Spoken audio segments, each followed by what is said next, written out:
اعظم عمران خان اب اس تقریب سے خطاب کریں گے۔ سب سے پہلے تو شوکت ترین آپ کو، آپ کی ساری ٹیم کو، جنہوں نے بڑی محنت سے یہ آج پروگرام کو یہاں تک پہنچایا کہ آج ہم اس کی لانچ کر رہے ہیں۔ میں آپ سب کو خاص طور پہ خراج تحسین اس لیے پیش کرتا ہوں کہ اصل میں یہ ہمیں 74 سال پہلے یہ پروگرام شروع کرنا چاہیے تھا۔ دیکھیں، میں یہ سمجھتا ہوں کہ ہم نے ایک بڑی 74 سال پہلے بہت بڑی غلطی کی، اور میں آپ کو بتاتا ہوں وہ غلطی کیا ہے۔ ہم یہ سمجھتے تھے کہ ایک وقت پہ ہمارا ملک خوشحال ہو جائے، ہمارے پاس اتنا پیسہ آ جائے، اس کے بعد ہم پھر ایک پاکستان کو فلاحی ریاست بنائیں۔ اور یہ جو سوچ ہے نا کہ پہلے پیسہ اکٹھا ہوگا، پہلے ملک میں سرپلس ہوگا، ہمارے پاس پیسہ ہوگا، پھر وہ ہم غریبوں کی طرف لگائیں گے، میں یہ سمجھتا ہوں کہ فنڈامنٹلی غلط فیصلے تھے۔ دیکھیں، مدینہ کی ریاست کی میں کیوں بات کرتا ہوں؟ کیونکہ وہ دنیا کی تاریخ کا سب سے کامیاب ماڈل تھا، اور ماڈل کی کامیابی ہوتی ہے جو اس کے ریزلٹس دیتے ہیں۔ تو وہ جو فینومینا ہوا تھا مدینہ کی ریاست کے بعد، یہ ایک تاریخ کا حصہ ہے، یہ کوئی فینٹیسی نہیں ہے یا یہ کوئی میتھولوجی نہیں ہے، یہ فیکٹس اور فگرز ہیں ہسٹوریکل، کہ ایک سویلائزیشن جس کی حیثیت نہیں تھی وہ ایک دم رائز کیا اور اس نے دنیا کی امامت کی، اور 1000 سال تک دنیا کا پریمیئر سویلائزیشن رہا۔ تو مدینہ کی ریاست کیوں اللہ ہمیں کہتا ہے کہ نبی صلی اللہ علیہ وسلم کی سنت پہ چلو، ان کی شریعہ پہ چلو؟ کیوں کہتا ہے؟ ہماری بہتری کے لیے کہتا ہے۔ یہ ہمیں غلط فہمی ہے کہ ہم اللہ کو کوئی فائدہ پہنچا سکتے ہیں۔ تو وہ اس لیے ہمیں کہتا ہے کہ اگر آپ ان کے کیریکٹر کو فالو کریں گے تو کہ انسان کا کیریکٹر اوپر چلا جائے گا اور وہ ایک عظیم انسان بن جائے گا، اور اگر آپ ان کی جو انہوں نے ریاست بنائی تھی اس کے اصولوں پہ چلیں گے، آپ کی ریاست اٹھ جائے گی۔ میرا یہ ایمان ہے کہ جو مدینہ کی ریاست میں ہوا تھا، پہلے انہوں نے فلاحی ریاست بنائی تھی، پھر خوشحالی آئی تھی۔ یہ بالکل غلط ہمیں خیال ہے کہ جو پہلے پیسہ آیا تھا اور پھر انہوں نے سارا نچلے طبقے کو، جو پہلی دنیا کی تاریخ کی ایک ویلفیئر سٹیٹ بنی تھی، وہ ویلفیئر سٹیٹ پہلے بنی تھی، پھر خوشحالی آئی تھی۔ کیونکہ اللہ کی برکت آتی ہے، جو ہم اللہ میں مانتے ہیں اس کی برکت آتی ہے، اس کی جب وہ خوش ہوتا ہے کہ آپ اس کی انسانیت کے لیے کچھ کرتے ہیں تو اوپر سے پھر وہ آپ کی مدد کرتا ہے۔ کیونکہ اس کی کوئی ایکسپلینیشن نہیں ہے کہ دیکھتے دیکھتے دو سپر پاورز کے بیچ میں ایک قوم جس کی حیثیت ہی کچھ نہیں تھی اور ڈیوائیڈڈ تھی ٹرائبز کے اندر، وہ ایک دم اٹھ گئی اور دونوں سپر پاورز اس کے سامنے کولیپس کر گیا اور وہ دنیا کی ٹاپ سویلائزیشن بن گیا۔ تو اس میں سب سے بڑی چیز ہے انسانیت۔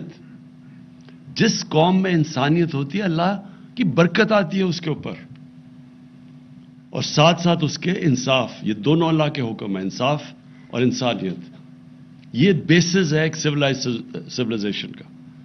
اب آپ دو قومیں دیکھ لیں، ایک ہی جتنی آبادی دونوں کی، ایک طرف ہندوستان، دوسری طرف چائنا۔ 35 سال پہلے دیکھ لیں، 40 سال پہلے تقریباً ایک ہی ساتھ تھے دونوں۔ آپ ان کے سوشل انڈیکیٹرز دیکھ لیں، تقریباً ساتھ تھے وہ۔ آج چائنا آسمان پہ پہنچ گیا ہے اور ہندوستان میں وہی ایک جزیرہ ہے بہت امیر لوگوں کا اور نیچے غربت ہے۔ چائنا نے وہ جو ہم چاہتے ہیں، چائنا نے وہ اصل میں مدینہ کا ماڈل فالو کیا۔ انہوں نے نیچے سے طبقے کو اوپر اٹھایا، اور چائنا جب گیا تو انہوں نے باقاعدہ بتایا کیا سٹیپس لیے گئے کہ انہوں نے اپنے نچلی طبقے کو کس طرح اوپر اٹھایا، کیسے پاورٹی ایلیویشن میں کیا، اور پھر کیسے انہوں نے ان لوگوں کو باقاعدہ پروگرامز بنا کے 10 سال 15 سال 20 سال کے پروگرامز بنا کے انہوں نے اپنے نچلے طبقے کو اوپر اٹھایا، اور وہ چیز کی جو دنیا کی تاریخ میں کبھی کسی نے نہیں کی۔ یعنی جن نمبرز میں انہوں نے لوگوں سے غربت سے نکالا، اور پھر ابھی شی جن پنگ نے اناؤنس کیا کہ ہم نے ایکسٹریم پاورٹی ختم کر دی ہے۔ تو آپ وہی دیکھ لیں کہ ہندوستان آج کدھر ہے اور وہ چائنا کدھر پہنچ گیا ہے. سو ہمارا جو فنڈامنٹل پرنسپلز ہم نے اس قوم میں جو ہمیں اڈاپٹ کرنے چاہیے تھے، جب ہم نے ایک بہت بڑا، ہمارے فاؤنڈنگ فادرز نے کہا کہ یہ مثالی اسلامی فلاحی ریاست بنے گی، یہ جو فیصلہ تھا اس کے اوپر کبھی عمل ہی نہیں ہوا اور ایک ایلیٹسٹ سسٹم بن گیا.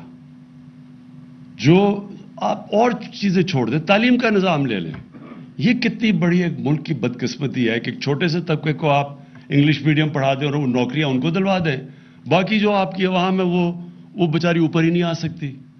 ایجوکیشن اپارٹھائڈ، کیا آپ ایک طبقے کے لیے ایک تعلیم، دوسروں کے لیے نیچے، اور پھر ایک دینی مدرسے چل رہے ہیں. کبھی کسی نے کوشش نہیں کی اس کو سنتھسائز کرنے کے لیے کہ ایک ملک ہے، ایک قوم ہے، اس کا کورس سلیبس تو ایک ہو، لیکن کیونکہ ہماری طرح کی ایلیٹ فائدہ اٹھا رہی تھی اس سے، ہمارے بچوں کو اچھی نوکریاں مل رہی تھیں، ہمیں کوئی انسینٹو نہیں تھا کہ چینج کریں سسٹم. کیونکہ نیچے جو، اور پھر نیچے سے جو اوپر آتا تھا، جو لوگ اردو میڈیم سے پڑھ کے ایونچولی اپنی زندگی بہتر کر لی، وہ اپنے بچے انگلش میڈیم میں بھیج دیتے تھے. ان کو بھی جب وہ پارلیمنٹ میں بھی آ جاتے تھے، وہ ادھر پہنچ جاتے تھے جدھر وہ فیصلے کر سکتے تھے، تب بھی انہوں نے وہ سسٹم نہیں چینج کیا، کیونکہ وہ پھر بینیفیشری بن گئے اس ایلیٹس سسٹم کے.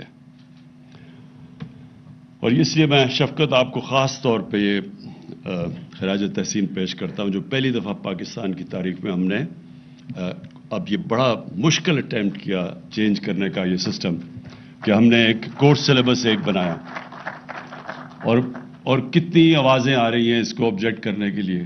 شرم نہیں آتی ان لوگوں کو کہ آپ کو پتہ ہے کہ ناانصافی کا سسٹم ہے، اس کے بعد بھی کامنٹ کر رہے ہیں جی پیچھے لے کے جا رہے ہیں لوگوں کو. یعنی کہ سمجھ نہیں آئے کہ پیچھے کیسے جا رہے ہیں. اگر آپ ساروں کو لیول پلینگ فیلڈ دیں گے کہ وہ بھی انگریزی سیکھیں تو پیچھے کیسے جا رہے ہیں. دوسری چیز جو شوکت نے بات کی کہ ہمارا جو سسٹم بن چکا ہے وہ سارا ایلیٹ کے لیے بن چکا ہے. قرضے ہیں تو پیسے والے لوگوں کے لیے، گھر بنائیں گے تو پیسے والے لوگوں میں ہونی چاہیے، تعلیم پیسے والے، انصاف کا نظام صرف پیسے والے لوگوں کے لیے. ایک غریب آدمی اور ایک طاقتور کا مقابلہ ہو جائے عدالت میں، وہ کبھی غریب جیت ہی نہیں سکتا، اس کو انصاف ہی نہیں مل سکتا. سو سارا سسٹم کیٹر کرتا ہے چھوٹے سے لوگوں کو. یہ کبھی معاشرہ اوپر نہیں جا سکتا جب تک ہم فنڈامنٹلی ہمارا مائنڈ سیٹ چینج نہیں ہوتا، معاشرہ اوپر نہیں جا سکتا. میں بڑا سوچتا تھا کہ 1700s میں 1700 میں ہندوستان کا جو جی ڈی پی تھا وہ 24% تھا دنیا کا. تو میں سوچتا تھا کہ یہ کیسے پیچھے رہ گیا. تو ایک برنیئر ہے جو 1650s میں جو شاہ جہان کے کورٹ میں جاتا ہے اور وہ فزیشین بن جاتا ہے وہاں. تو اس کی ڈائریز ہیں کہ وہ کورٹ کی لائف کیا تھی.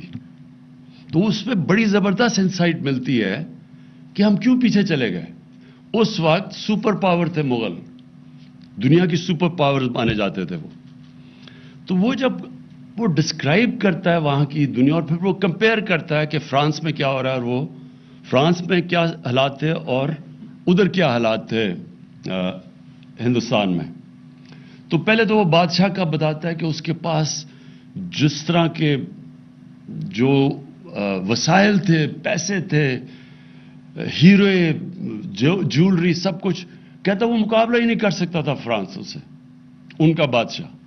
یعنی جس طرح کی وہ امیری تھی اس کے بادشاہ، مغل بادشاہ، پھر اس کے پرنسز تھے، پھر ان کا سارا.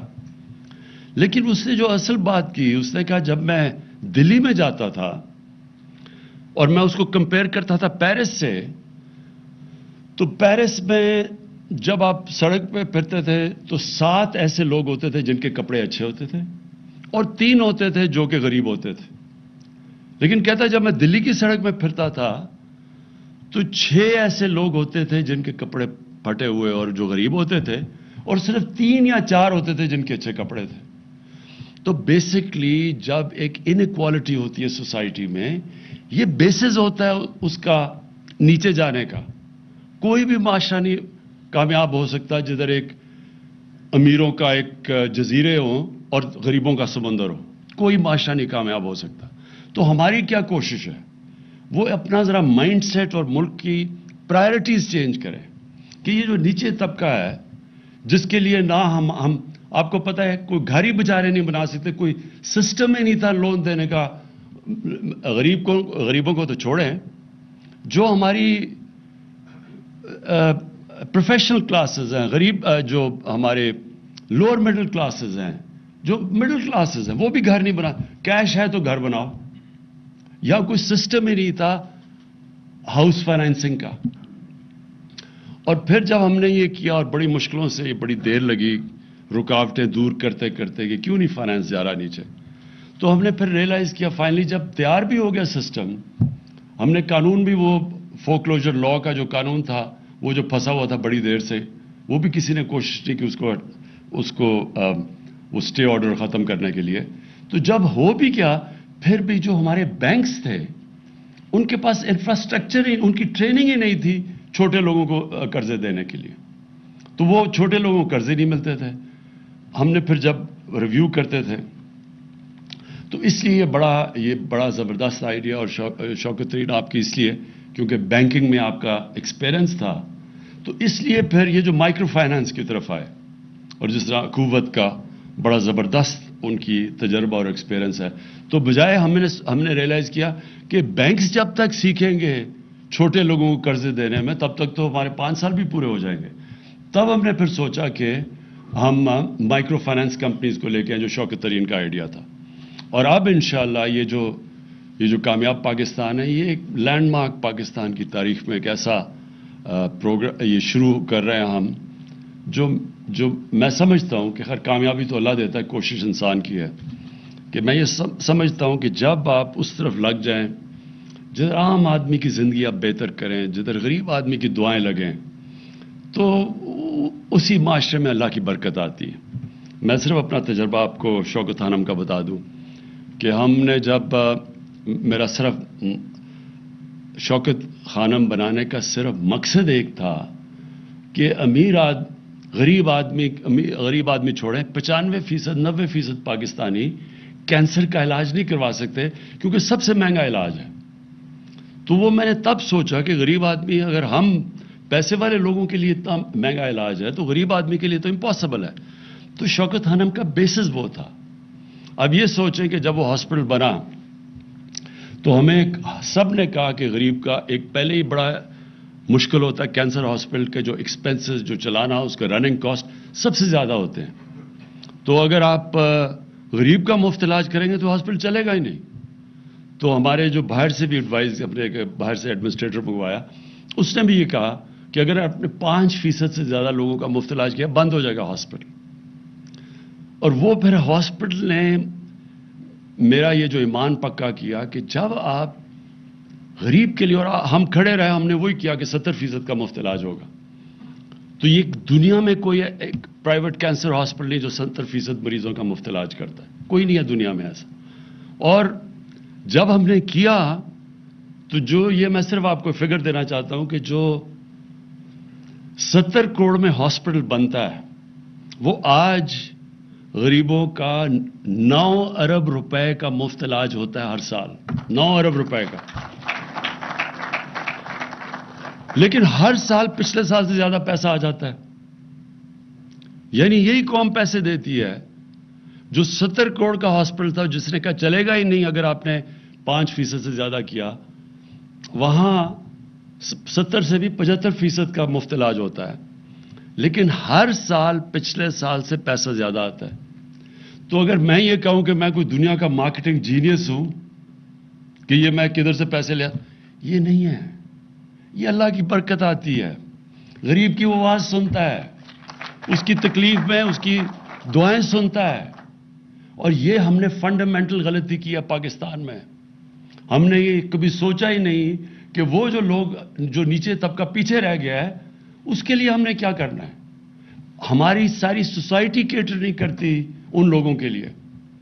ہماری یہ ملک میں سب سے زیادہ جنراسٹی ہے. یہ سب سے زیادہ خیرات دیتا ہے ملک، لوگ دیتے ہیں. لیکن گورنمنٹ جس کو لیڈ کرنا چاہیے تھا وہ سارے سسٹمز ہی بن چکے ہیں ایلیٹ کے لیے. سب کچھ پاکستان میں ہمارا سارا سسٹم صرف ایک چھوٹے سے ایلیٹ کو کیٹر کرتا ہے. اور جب آپ یہ چینج لے کے آتے ہیں تو بڑی ریزسٹنس آ جاتی ہے اس کے اوپر. تو یہ میں تو سرپرائز نہیں ہوں کہ انہوں نے بڑا کہا آپ کو کہ جی یہ نہیں ہو سکتا.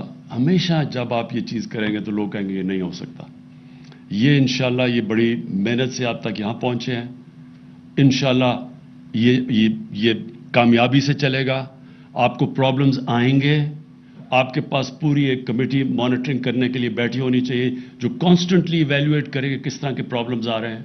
پرابلمز آئیں گے آپ کو, لیکن آپ کو اس میں بہت اللہ کی برکت آئے گی جس کی وجہ سے یہ کامیاب ہوگا.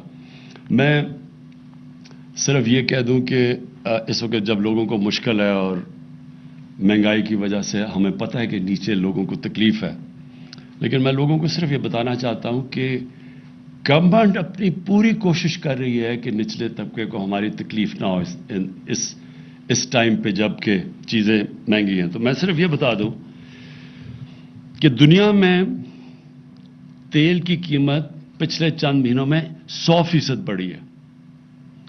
پاکستان میں ہم نے صرف 22% بڑھائی ہے. اس وقت پاکستان سوائے وہ ملک جو 19 ملک ہیں جدھر تیل خود اسی یعنی جو ادھر سے تیل نکلتا ہے جن کو امپورٹ نہیں کرنا پڑتا, سوائے ان کے علاوہ پاکستان میں اس وقت سب سے کم قیمت پہ ہم ڈیزل اور پیٹرول بیچ رہے ہیں کیونکہ ہم نے صرف 22% بڑھائے ہیں. گندم 37% دنیا میں اس کی قیمت بڑھی ہے. یہ جو سارا کرنچ آیا ہے کووڈ کی وجہ سے دنیا میں جب سپلائی لائنز افیکٹ ہوئی ہیں تو اس وقت 37%. پاکستان میں ہم نے صرف 12% بڑھائی ہے. چینی دنیا میں 40% اس کی قیمت اوپر گئی ہے. پاکستان میں ہم نے صرف 21% بڑھائی ہے. اور یہ وہ ملک جو کہ پہلے ہمیں کافی پریشر ہمارے اوپر فسکل ڈیفیسٹ کے, اور آپ کو پتہ ہے کہ جو ملک میں ہمارے ڈیفیسٹس ہیں اور جو قرضے چڑھے ہوئے ہیں اس کے باوجود ہم نے اپنی طرف سے پورے کم سے کم امپیکٹ ڈالا ہے نچلے لوگوں کے اوپر. میں صرف آپ کو یہ بتا دوں کہ ہم نے سیلز ٹیکس اور پیٹرولیم کی جو لیوی ہے اگر ہم اس کو نیچے نہ لے کے آتے, کیونکہ ہمارا اس لیے سستا ہے ہمارا کیونکہ ہم نے سیلز ٹیکس بھی پورا نیچے لے آئے پیٹرول پہ اور ڈیزل پہ, اور لیوی بھی نیچے لے آئے ہیں. اگر ہم یہ نہ نیچے لے کے آتے تو ایک سال میں گورنمنٹ کو 400 ارب روپے کا فائدہ تھا. تو ہم نے یہ نیچے لا کے, جو ہندوستان میں اس وقت دگنا ہے ہمارے سے پیٹرول اور ڈیزل, تو وہ کیوں دگنا ہے کیونکہ انہوں نے اپنی لیویز نہیں کم کی, تو ہمیں ایک سال میں 400 ارب روپے کا ہمیں نقصان کیا صرف تاکہ لوگوں کے اوپر بوجھ نہ پڑے. میں اس لیے کہہ رہا ہوں کہ یہ بڑا ظاہر ہے لوگوں کو تکلیف ہے کہ قیمتیں بڑھ گئی, ہمیں پتہ سب کو, لیکن ہم نے اپنی طرف سے پوری کوشش کی ہے کہ نچلے طبقے کے اوپر کم سے کم امپیکٹ جائے. اور انشاءاللہ اب آنے والے دنوں میں ہم احساس کا اپنا ٹارگیٹڈ سبسڈیز کا پروگرام لے کے آ رہے ہیں, اور اس سے ہم نچلے ہاؤس ہولڈز کو 40% نچلے ہاؤس ہولڈز کو ڈائریکٹ سبسڈی دیں گے ان کو یہی کموڈیٹیز گندم کے اوپر اور آٹے کے اوپر اور چینی کے اوپر, اور یہ جو گھی دنیا کے اندر جو ہم امپورٹ کرتے ہیں تقریباً ہمارا 75% امپورٹ ہوتا ہے. جو پام آئل کی قیمت وہ تقریباً 80% بڑھ گئی ہے. تو وہ جو اگر یہاں اوپر گیا تو کیونکہ امپورٹ بیسکلی امپورٹڈ انفلیشن ہے. 40 لاکھ ٹن ہم نے پچھلے سال گندم امپورٹ کی ہے. تو امپورٹڈ انفلیشن کی وجہ سے اس وقت مہنگائی ہے. ہم یہ سمجھتے ہیں کہ ایک تو ہم ٹارگیٹڈ سبسڈی سے ڈیل کریں گے, دوسرا آنے والے دنوں میں یہ جب سپلائی کا یہ جو پرابلمز کم ہوں گے تو انشاءاللہ کموڈٹی کی قیمت دنیا میں جب نیچے آئیں گی تو پھر بھی ہمارے ملک پہ بھی نیچے آ جائے گی. پھر سے میں آپ سب کو شوکت آپ کی ساری ٹیم کو جتنے بھی آپ نے یہ جو کنسلٹیشنز کر کے یہاں تک پہنچے ہیں میں ان سب کو آج خراج تحسین پیش کرتا ہوں. شکریہ. کامیاب پاکستان پروگرام کی افتتاحی تقریب سے وزیر اعظم پاکستان عمران خان خطاب کر رہے تھے. ان کا یہ کہنا تھا کہ سب سے پہلے تو شوکت طریر اور ان کی ٹیم کو خراج تحسین پیش کرتا ہوں. ہمیں یہ کامیاب پاکستان پروگرام 74 برس پہلے شروع کرنا چاہیے تھا. ہم نے بڑی غلطی کی. اور اس کے ساتھ انہوں نے یہ بھی کہا کہ یہ خیال غلط ہے کہ پہلے پیسہ آئے پھر خوشحالی آئے گی. جس قوم میں انسانیت انصاف ہوتا ہے اللہ کی برکت آتی ہے. اس موقع پر انہوں نے چین اور بھارت کی مثال بھی دی کہ یہ آبادی ایک طرح کی ہے اور 35 سال پہلے معاشی طور پر دونوں ملک برابر تھے، لیکن آج چین اوپر چلا گیا، بھارت پیچھے رہ گیا. چین نے دراصل لوگوں کو اٹھانے کے لیے ریاست مدینہ کی طرز پر اقدامات کیے اور یہ بھی انہوں نے اس موقع پر کہا کہ کوئی معاشرہ کامیاب نہیں ہو سکتا جہاں امیروں کے جزیرے اور غریبوں کا سمندر ہو. اور اس موقع پر وزیر اعظم پاکستان عمران خان نے یہ بھی کہا کہ معاشی ترقی کے لیے معاشی پالیسیوں کا تسلسل ناگزیر ہے. کوشش کی ہے ایسے اقدامات کریں جس سے معیشت مستحکم رہے. جبکہ وزیر اعظم عمران خان نے اس موقع پر یہ بھی کہا کہ غریب مڈل کلاس گھر نہیں بنا سکتے تھے. پاکستان میں ہاؤسنگ فائنانسنگ کا کوئی نئی سسٹم موجود تھا، لیکن پاکستان کے لیے یہ پروگرام ہم نے شروع کیا اور کامیاب پاکستان پروگرام ایک لینڈ مارک ہے جو شروع کرنے جا رہے ہیں. اہم ترین خبریں اب ایک کلک کی دوری پر. آپ کے پسندیدہ ٹاک شوز ہوں یا اہم ملکی یا غیر ملکی شخصیات کی نیوز کانفرنسز، ہر لمحہ باخبر رہنے کے لیے سبسکرائب کریں ہمارا یوٹیوب چینل. موسم کی صورتحال ہو یا کھیل کے میدان سے خبریں، اپنے موبائل فون سے ملکی اور بین الاقوامی اہم خبروں تک رسائی کے لیے ڈاؤن لوڈ کیجیے موبائل ایپ. باوثوق ذرائع سے مصدقہ خبروں، تجزیوں اور تبصروں سے مستفید ہونے کے لیے وزٹ کیجیے پاکستان کی سب سے بڑی نیوز ویب سائٹ www.arYnews.tv. ان سب کے علاوہ پاکستان کا سب سے بڑا فیس بک پیج ہو، سب سے بڑا نیوز انسٹاگرام اکاؤنٹ یا پھر ٹویٹر، ARY نیوز پہنچا رہا ہے خبریں سب سے پہلے آپ تک تاکہ آپ رہیں ہر لمحہ باخبر.